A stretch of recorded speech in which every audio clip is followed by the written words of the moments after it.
की फोरम से नसीर बुखारी आपकी खिदमत में हाजिर है। नाजरीन, ये हफ्ता पाकिस्तान की तारीख में बहुत इस हफ्ते की अहमियत है। जो चीनी आटा रिपोर्ट है वो उसकी रिपोर्ट मुकम्मल हो जाएगी 25 अप्रैल तक ताकि जो है वो तारीख दी गई है।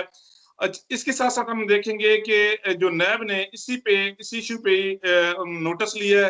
फिर साथ साथ हम एक और बड़ा अहम मामला है, शहबाज शरीफ साहब को कल नैब ने बुलाया हुआ है और वो मुख्तलिफ किस्म के हीले बहाने और प्रेशर बिल्डअप कर रहे हैं। इस हवाले से बात करेंगे। फिर आईपीपी की जो रिपोर्ट है वो खान साहब ने बोला है कि उसको भी वो पब्लिक करने का और उस पर तहकीकाती जो है कमीशन वो बनाने का वो भी ऐलान किया है। इन तमाम मामला पे, इन तमाम अमूर पे हम बात करेंगे। नौजवान सहाफी हमें ज्वाइन कर रहे हैं मुगीस अली, लेकिन उससे पहले आपसे रिक्वेस्ट है, आप हमारा जो चैनल है CNN पाकिस्तान उनको इसको सब्सक्राइब जरूर कीजिएगा। हम सीधे जाते हैं मुगीस अली साहब को, वो अपना प्रोग्राम करते हैं, बड़ा अच्छा यंगस्टर हैं, लोग इनको सुनते हैं देखते भी हैं। बहुत शुक्रिया मुगीस भाई हमें ज्वाइन करने का। नसीर भाई बहुत बहुत शुक्रिया सर आपका। सर, सबसे पहले आपसे सवाल है कि शहबाज शरीफ साहब को कल नैब ने बुलाया हुआ है और मुख्तलिफ किस्म के वो हीले बहाने और प्रेशर बिल्डअप कर रहे हैं नैब के ऊपर। इसको आप किस नजर से देखते हैं?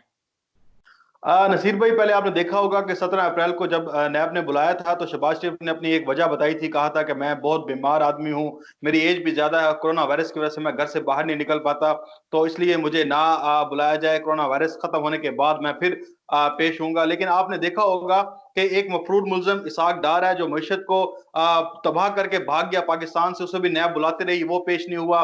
इसी तरह से और बहुत से लोग हैं मुस्लिम लीग नून के जो नैब में जाते हैं और वहां पर जाकर अपनी जो चीजें हैं मेन वो रख नहीं पाते और बाद में आके कहते हैं कि नैब हमसे आकर ऐसा लगता है कि जैसे वो अकूबत खानों में रखते हैं। लेकिन यहाँ पर एक कुछ मीडिया के अनासर से उन्होंने क्या किया था कि शहबाज शरीफ को कमांडर सेफ गार्ड बनाकर पेश किया और कहा कि पाकिस्तान में जो शहबाज शरीफ आए हैं वो यहाँ पे किसी के कहने पर आए हैं और यहाँ पर उन्होंने आगे बहुत ज्यादा सियासत शुरू कर दी।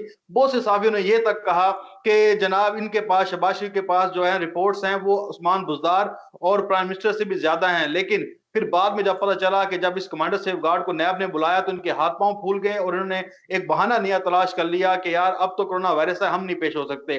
अब जो अंदर की खबरें ये बता रही हैं कि शहबाज शरीफ ने अपने सीनियर रहनुमाओं को ये कह दिया है कि अब आपने इमरान खान पे तनकीद तो करनी है, साथ में आपने नैब को खूब रगड़ा लगाना है। लेकिन हमने देखा है कि जब भी कोई ऐसी वाकया आता है कि जिसके इन चोरों ठगों को पकड़ने की बारी आती है तो ये रोना क्या रोते हैं, जमहूरियत का रोना रोते हैं, या फिर ये रोना रोते हैं कि भाई हमारे साथ ज्यादती की जा रही है पोजीशन के साथ। लेकिन जब इनसे आप हिसाब मांग लें, जब आप इनसे कुछ मांगे, आप अपना हिसाब दें, तब ये कहते हैं कि हमारे पास हिसाब तो नहीं है, हम अपना रिकॉर्ड कहाँ से लाएं, और ना ही ये नैब में पेश होते हैं। अगर नैब में पेश हो भी जाएं तो फिर आके बाहर आके ऐसी बातें करते हैं जिससे ये लगता है कि वन साइडेड मौकफ जा रहा होता है। लेकिन हम देख रहे हैं कि जब कल दोबारा नैब ने बुलाया तो मुझे नहीं लगता कि शहबाज शरीफ दोबारा पेश होंगे, वो फिर अपना एक मौका पेश करेंगे, कहेंगे कि मैंने आपको बताया कि आप सवालनामा भेज दें या आप कोरोना वायरस के बाद हमसे मिल लें, या मैं आपसे मिल लूंगा, या मैं आपके पास पेश हो जाऊंगा। लेकिन असल में अब मामला यह है कि अब नैब को, एक तो नैब पहले ही मुतनाज़ बन चुका है और नैब के हवाले से मैं बार बार ये कह चुका हूं कि नैब का इदारे पे अब बिल्कुल भी यकीन नहीं रहा, क्योंकि ये लोगों को अंदर करने तक तो एक ठीक है, अब पकड़ लेता है, अंदर कर देता है, लेकिन जो प्रोसिक्यूशन है इसकी बहुत कमजोर है, अपना जो केस है वो सही तरह से पुट नहीं कर पाता। लेकिन नैब के हवाले से भी बड़े मसले हैं कि उनके पास प्रोसिक्यूशन, जो प्रोसिक्यूटर हैं वो उस लेवल के नहीं है जितने इन लोगों के पास हैं, क्योंकि ये करोड़ों रुपए लगा देते हैं अपने वकील करने में, और नैब के पास जो वकील हैं वो कमजोर हैं, उनका इतना ज्यादा एक्सपीरियंस नहीं होता। तो लेकिन अब जो खबरें आ रही हैं वो ये आ रही हैं कि शहबाज शरीफ ने अपने जो सीनियर रहनुमा हैं उन्हें कहा है कि आप नैब को रगड़ें, नैब के ऊपर फुल जोर दें और कहें कि ये एक बयानिया बना दिया जाए कि करप्शन का सवाल ना पूछो, सिर्फ ये बताओ कि आप लोग एकतरफा कार्रवाइयां कर रहे हैं या आप सिर्फ हमें अपोजिशन को डराने धमकाने के लिए अंदर कर रहे हैं।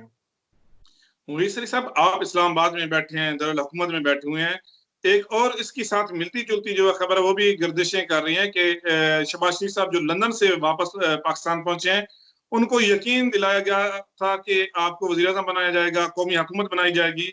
इस हवाले से आपका क्या कहना है? बिल्कुल नसीर भाई, जब देखते हैं कि दिसंबर का महीना था तो तब फजल रहमान को इन्होंने हीरो बनाकर पेश किया और कहा कि फजल रहमान भी हुकूमत को उल्ट पुल्ट कर देंगे। उसके बाद मार्च की तारीखें देगी, कभी फरवरी का महीना दिया गया। अब एक नया मंजन है जो मार्केट में पेश किया गया, और इस मंजन को बनाने में वो लोग शामिल हैं जो इनका बयानिया तरतीब देते हैं, जो व्हाट्सएप ग्रुपों में शामिल हैं, जो ट्विटर पर भी पोस्ट कर देते हैं, फिर अपने टॉक शोज में आकर ये पूरा बयानिया नरेट करते हैं कि कौमी हुकूमत की इस टाइम जरूरत है। लेकिन मैं आपको बताऊं, इस टाइम तो ना कोई एसएचओ तब्दील हो सकता है और ना ही कोई हल्का फुल्का बंदा छोटा सा भी इधर उधर हो सकता है, क्योंकि मसला इतना बड़ा है कि पाकिस्तान एक तरफ कोरोना से जंग लड़ रहा है और एक तरफ अपोजिशन की जो अपनी एक जहनी खरनास है, जो वो उनको, क्योंकि इक्तदार के, जब वो इक्तदार में नहीं होते तो इक्तदार को हासिल करने के लिए ये सारी नॉर्म छोड़ देते हैं।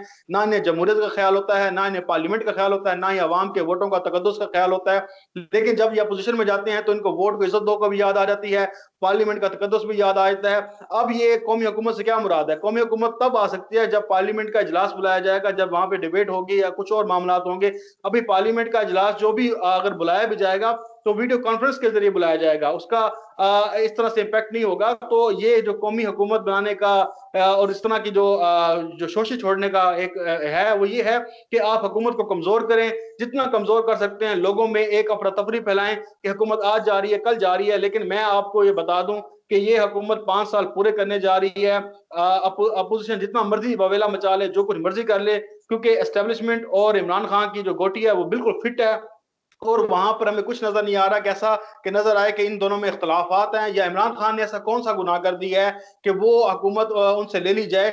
इमरान खान ने क्या डॉन लीक्स करा दी है? इमरान खान ने क्या जो मुंबई अटैक्स हैं उनका इल्जाम पाक फौज पे लगा दिया है? या इमरान खान ने कौन सा ऐसा बड़ा गुनाह कर दिया है कि वो अब इस हुकूमत को छोड़ रहे हैं? वो तो 70 सालों का जो गंद है वो साफ कर रहे हैं। अभी आपने देखा कि उन्होंने एक बात की थी कि आईएमएफ के कर्जों के हवाले से, एक तो खुद ही अपने मुल्क के कर्जे उन्होंने डिले कराए, मुंजमद कराए, बल्कि 75 मुल्कों के मजे भी करा दिए। इसी तरह से आईएमएफ जो आगे प्रेडिक्शन कर रहा है, वो कह रहा है कि पाकिस्तान के जो कर्जे हैं वो इस साल के आखिर तक बहुत हद तक कम हो जाएंगे। आप अगर देखें, इकोनॉमी को मुकम्मल तौर पर देखें, जो बैकलॉग थे, जो मसले थे, वो ऐसा ऐसा आप देखेंगे कि ये जो 2020 और 21 है, इसमें सही होते हुए नजर आ रहे हैं। हमें अब कहीं नजर नहीं आता कि हुकूमत के ऊपर प्रेशर है, या हुकूमत, हालांकि हुकूमत बिल्कुल चंद वोटों के सहारे पे खड़ी है, लेकिन हुकूमत मोरली तौर पर इतनी मजबूत है कि लोग जो हैं, आप देखें कि टाइगर फोर्स का ऐलान होता है, 10 लाख बंदा अपने आप को रजिस्टर्ड कराता है। अगर ये इतने पाकिस्तान के खैर ख्वाह हैं, अगर ये पाकिस्तान के लिए कुछ करना चाहते हैं, इस वक्त ना कौमी हुकूमत की जरूरत है, ना किसी और की जरूरत है, बल्कि एक कौम होने की जरूरत है, एक यक जुबान होने की जरूरत है। ये अपनी जो लोग हैं, कारकुनों को क्यों नहीं कहते कि आप लोग शामिल हों, आप लोगों की मदद करें? इनकी जेब से 1 टका नहीं निकल रहा। अगर ये इतने कौम के खैर ख्वाह हैं तो अपने लंदन के फ्लैट बेच के पाकिस्तान के अवाम के नाम कर दें, अपने जाती उमरा का जो बड़ा रायवंड का महल है वो बेच के कौम के नाम कहें कि यार ये हमारे असासे हैं, ये हमने कौम के नाम वक्फ कर दिए हैं। लेकिन ऐसा होता नजर नहीं आ रहा। चलो यार, आप पूरे मुल्क का ना सोचो, मुस्लिम लीग नून के कारकुनों का सोच लो। मुस्लिम लीग नून के कारकुन या फिर पार्टी के कारकुन इतने अंधे हैं कि इनको भी सपोर्ट कर रहे हैं कि जिस वक्त मुश्किल वक्त है, उनके घरों में फाके हैं, उनको इनकी क्यादत ही सपोर्ट नहीं कर रही, तो फिर और क्या रह जाता है? अच्छा, आपने गुनाह की बात की, इमरान खान साहब का क्या क्या कसूर की बात की। तो उनका कसूर ये है कि उन्होंने चीनी और आटे की जो रिपोर्ट है, पाकिस्तान की तारीख में पहली दफा ऐसे हुआ, हमने देखा किसी भी सियासतदान ने ये पहली दफा किया है। उनका कसूर ये है कि उन्होंने वो पब्लिक की। उनका ये कसूर है, उन्होंने आईपीपी की जो रिपोर्ट है उसमें भी तहकीकाती कमीशन का वो भी उन्होंने वो कह दिया। पाकिस्तान की तारीख में ये हफ्ता बड़ा है, उसकी अहमियत है। इस हवाले से क्या कहते हैं, क्योंकि 25 अप्रैल को उस दूसरी तरफ अगर देखें तो नैब ने नोटिस भी ले लिया है इस पे। इस रिपोर्ट किस आप तनाजुर में देख रहे हैं, क्या होने वाला है? नसीर भाई, पहले नैब के नोटिस की बात कर लेते हैं। जो नैब ने मंजूरी दी है कि वो आटे और चीनी के जो एक तो कीमतों में इजाफा हुआ था, वो एक स्मगलिंग का मामला है, वो देखेगी। इस सारे मामला को वो उसने पुट अप टेकअप कर लिया है। अब यहाँ पे सवाल ये खड़ा होता है कि जो एफआईए इंक्वायरी करेगी वो कहाँ जाएगी? अगर एफआईए की इंक्वायरी के साथ नैब मिलकर काम करेगा तो फिर ये बता दिया जाए। अगर एफआईए की इंक्वायरी को नहीं मानेगी, नैब खुद से इंक्वायरी करेगी, तो ये बहुत बड़ा सवालिया निशान होगा कि अगर आपका एक इदारा इंक्वायरी कर रहा है और नैब उसके अंदर आके टांग अड़ा रहा है तो ये बड़ा मसला बन जाएगा। मैं पहले भी कह चुका हूं, अगर ये नैब में केस जाता है तो फिर ये समझ लें कि जिन लोगों के नाम आ रहे हैं वो बिल्कुल क्लीन शफाफ होके बाहर निकल आएंगे। अगर तो नैब एफआईए के साथ मिलकर ये काम करता है, उसकी इंक्वायरी जो रिपोर्ट आ रही है उसके साथ मिलकर काम करेगा, उसकी रोशनी में आगे काम करेगा, तो फिर तो ठीक है। अगर नैब को एविडेंस चाहिए, नैब को रिपोर्ट्स चाहिए तो एफआईए से ले लेगा, तो फिर तो हम मानेंगे कि ठीक है नैब सही काम कर रहा है। अगर नैब अपने तौर पे खुद पे इन्वेस्टिगेट करना चाहेगा तो उसके पास इतने रिसोर्सेज नहीं है, ये सिर्फ मजाक बन जाएगा। और जो एक अगर कुछ चीज अच्छी हो रही है तो उसको भी एक सवाल का निशान बना दिया जाएगा। तो नैब 25 तारीख के बाद देखना है कि इमरान खान साहब को एफआईए रिपोर्ट क्या पेश करती है, वहां पे किन किन लोगों को इंडिकेट किया जाता है। उसके बाद नैब का भी देखेंगे कि वो किस तरह से इन्वेस्टिगेट कर रहा है या डायरेक्ट वो एफआईए की रिपोर्ट के ऊपर ही कार्रवाई कर देता है। दूसरी बात आपने कहा कि इमरान खान साहब का, हाँ बिल्कुल ये कसूर है कि ये तारीख में पहली बार हुआ है कि जो रिपोर्ट्स पब्लिक नहीं की जाती थी, नाम लिए जाते थे, तो इमरान खान ने एक मिसाल कायम की। उन्होंने कहा कि चाहे मेरी काबीना में भी कोई बंदा हो, चाहे मेरे पार्टी का भी कोई बंदा हो, तो मैं उसको भी नहीं छोड़ूंगा। और जहांगीर तरीन साहब का हाल देख लें कि उन्होंने किसी को भी नहीं छोड़ा, और ये तारीख में पहली दफा हो रहा है। और ये लोग कहते हैं जी आप हर बार कहते हैं कि तारीख में ये पहली बार हो रहा है, तो हाँ ये हो रहा है कि इस वक्त जो शुगर माफिया है उन्होंने अरबों रुपए कमाए। 3 अरब की सब्सिडी का मसला ही नहीं है, उन्होंने अरबों रुपए कमाए इस चीनी को महंगा करने पे। अब जब स्मगलिंग है, वो स्मगलिंग हुई है नहीं हुई, या वो सिर्फ कागजों में है, ये बातें पता चलनी है कि अफगानिस्तान में इतनी चीनी भेज रहे हैं, पाकिस्तान में चीनी की जरूरत है, तो ये सारा मामला पता करना है। तो ये एक हुकूमत का अच्छा इकदाम है, इसको क्रेडिट देना चाहिए। अगर आप देखें गुज़िश्ता हुकूमतों की काम देखें तो उन्होंने तो हमेशा शुगर माफिया को उन्होंने तो सपोर्ट किया है। अब 95% के लोग करीब जो ये ऐवानों में बैठे हैं, जो मुंतखब नुमाइंदे हैं, इनके या तो डायरेक्ट इनकी शुगर मिले हैं या इनके शेयर हैं। तो यही सारे लोग जो हैं मिलकर हमें खाते थे। चाहे कौम को ये पता तो चल गया ना कि ये जो लोग हैं ये कितने बड़े मुफाद परस्त हैं और किस तरह से पाकिस्तानी अवाम को लूटते हैं। अब नसीर भाई मुझे बताएं कितने अवाम को पता था कि ये किस तरह से डाका लगाते हैं। अब अवाम को इस रिपोर्ट के आने से ये कुछ, चाहे हुकूमत को इससे नुकसान होगा जो भी होगा, लेकिन हुकूमत ने ये तो बता दिया कि यार मुल्क में माफिया कौन है। अगर आप उसका ये क्रेडिट नहीं देना चाहते तो फिर आपके जहनों पे ताले हैं, आपके जहनों पे जो है वो एक पटवारीइज्म का जो है ना, वो आप कह सकते हैं कि इसके ऊपर खोल चढ़ा हुआ है। वैसल साहब, आखिरी सवाल आपसे। एक तो आईपीपी की जो रिपोर्ट है वो भी खान साहब ने बोल दिया है कि उसको भी पब्लिक करेंगे। साथ ही अगर हम अपोजिशन के जो लीडर रहनुमा है उनकी अब देखें तो वो ये कह रहे हैं कि नैब और नियाजी जो गठजोड़ है और ईद से पहले जो अपोजिशन के लोग हैं उनकी अहम गिरफ्तारियां हो सकती हैं। इन दोनों खबरों को आप क्या देखते हैं? देखें, जो इससे पहले खबर बात करें कि अपोजिशन की हो सकती हैं गिरफ्तारियां, तो देखें जो चोर होता है वो कभी क्या कहेगा कि यार मुझे गिरफ्तार नहीं किया जाएगा, वो पहले शोर मचा देगा कि मैं पकड़ा जाऊंगा, मुझे बचा लो यार मैं पकड़ा जाऊंगा, क्योंकि इनको पता है कि यार हमारी गिरफ्तारियां आनी है। अब मुझे बताएं कि एहसन इकबाल साहब ने क्या नारोवाल जो कम्प्लेक्स था, स्पोर्ट्स कम्प्लेक्स, क्या वहां पे करप्शन नहीं की? वहां पे करप्शन की है, और वहां पर ये डायरेक्ट नहीं करते, ये अपने लोगों को नवाजते हैं। एलएनजी में शाहिद खाकान अब्बासी ने मुल्क का बेड़ा गर्क कर दिया, महंगी तरीन एलएनजी लेके दी, लेकिन क्या है कि हमारे पास वो चीजें नहीं है, प्रोसिक्यूशन नहीं है जिस तरह से इनको मुजरिम ठहराया जा सके, लेकिन अवाम को तो पता चल रहा है। अब अगर बात की जाए आईपीपीज की, आईपीपीज भी पीपल पार्टी की हम हमारे ऊपर लानत मुसल्लत है। जो बेनजीर भुट्टो ने आईपीपीज के मुआहदे किए, अब आपको मैं बताऊं नसीर भाई के मसला यह है कि आईपीपीज ने सबसे बड़ी शराइत क्या रखी हुई थी कि पाकिस्तान में नए बिजली के कारखाने नहीं लगेंगे, क्योंकि अगर नए कारखाने लग गए तो इनसे कोई बिजली नहीं खरीदेगा। ये सारे जो है ऑयल पे चल रही हैं, और इनको अगर आप इनसे बिजली लें या ना लें, आपको इनको पेमेंट करनी पड़ेगी और महंगी तरीन पेमेंट करनी पड़ेगी।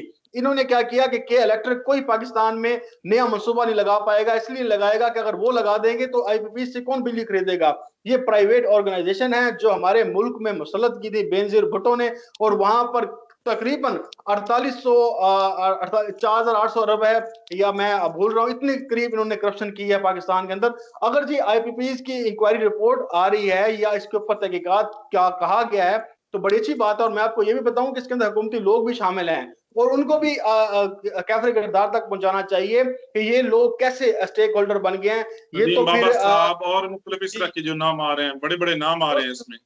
बड़े बड़े जो भी नाम आ रहे हैं उनको बिल्कुल कटारे में लेके आना चाहिए। और अगर पता चलेगा कि कितनी महंगी गरीब आवाम को बिजली कितने महंगे बिल भेजते रहे ये आईपीपीज, और ये आईपीपीज का अब सब कुछ सामने लोगों के आएगा कि किस तरह से हमारे मुल्क को लूटा गया, किस तरह। क्योंकि ये देखें पहले क्यों नहीं आया, अगर ये तनकीद करते हैं कि इमरान खान ये सब कुछ कर रहे हैं तो पहले आप कर लेते ना। जब आप इमरान खान कर रहे हैं तो फिर आप ऊपर तनकीद कर रहे हैं, आप सपोर्ट करें, आप कहें कि इमरान खान सही कर रहा है। लूटते हैं ना। जब एक तरफ मानते हैं कि इन्होंने लूटा है, शुगर के मामले में मानते हैं कि ये माफिया है, आईपीपीज को वो माफिया मानते हैं, लेकिन फिर साथ में ये भी कहते हैं कि ये तो इमरान खान के दौर में हो रहा है, हालांकि ये सब कुछ पहले हो चुका है। इमरान खान की हुकूमत को आए 1 साल 9 माह हो गए हैं या 2 साल हो गए हैं, उसने इस 2 सालों में सबके बता दिए कि क्या क्या यहाँ पे कारनामे सरअंजाम दिए जाते रहे हैं। बहुत शुक्रिया। हमारे साथ नौजवान सहाफी मुबीस अली साहब मौजूद थे। बड़े अच्छे तरीके से उन्होंने पाकिस्तानी सियासत में भी हो रहा है ये हफ्ता बड़ा अहम था, इस हवाले से उन्होंने खुल के बताया। अपना हमारे नाज़रीन तक हम उम्मीद भी रखते हैं मुबीस अली साहब हमें आने वाले दिनों में इस हवाले से मजीद भी अपडेट रखेंगे। बहुत शुक्रिया मुबीस अली साहब प्रोग्राम में पार्टिसिपेट करने का। नाज़रीन आपने सुना हमारा प्रोग्राम, उम्मीद है आपको हमारा जो प्रोग्राम है पसंद आया होगा। आपका मेजबान नसीर बुखारी CNN पाकिस्तान के फोरम से आपसे इजाजत चाहता है। अपना ख्याल रखिएगा। खुदा हाफिज।